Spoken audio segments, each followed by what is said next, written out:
One of my favorite things to talk about is actually hormone medicine and hormone therapy, especially for women. There are three phases of a woman's life that are so crucial, and so many changes happen in terms of hormones. So, of course, there's puberty, then there is pregnancy and postpartum, and then there's perimenopause. And I feel like women are just unheard and misguided and forgotten during these really crucial parts of life. So, if you are approaching peri or post or any phase of menopausal changes and you just don't feel heard and you don't feel seen, I want to tell you that you are not crazy. You are understood and there are answers. So, a little backstory on why a decade of women have not been given hormones. There was a study that came out in 2001, literally 25 years ago, which is crazy, by the WHI, World Health Initiative, that stated that hormones are bad and hormones cause cancer. So there were so many parts of the study that makes it actually a really poorly done study. So it was not peer reviewed, meaning that there was nobody that reviewed the methods, the study, the data, and allowed to publish it. So that was a huge step that was just completely missed. And the other huge part of this is that the hormones that were used were synthetic hormones.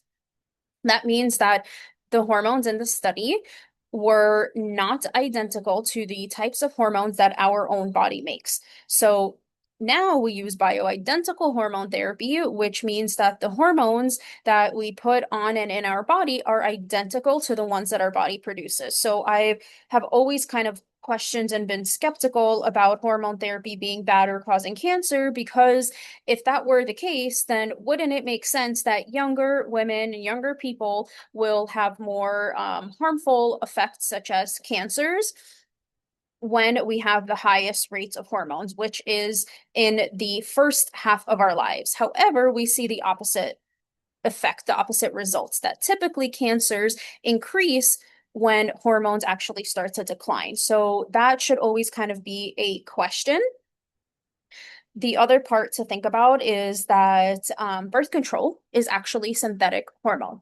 So why are we not giving bioidentical hormones to women that now show that have amazing effects? However, we are giving synthetic birth control to so many young females. So now there are finally a ton of studies and research and science coming out on bioidentical hormone therapy that have magnificent effects. So we are seeing now that hormone therapy does actually support and protect most importantly, your brain, your bones, and your heart. So we are seeing that women on hormone therapy have decreased chance of, or decreased risk of, osteoporosis, of fractures, of heart disease, of poor sugar and cholesterol metabolism, of dementia. So these are three really, really, really big factors of your lifespan and health span.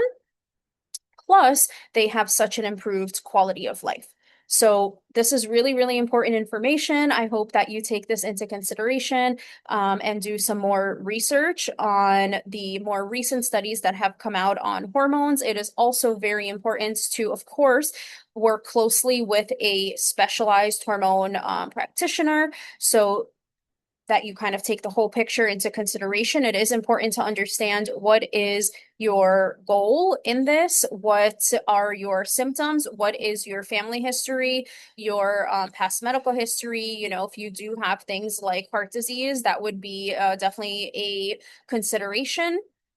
And when you start hormones in your journey also matters. So the earlier and the closer to perimenopause that you start, the better. Sometimes we take a little bit more precaution and do more testing, maybe more imaging, more scans, if you are a woman that is 10 years or more post menopause. If you have any questions, please drop them below and I will be answering.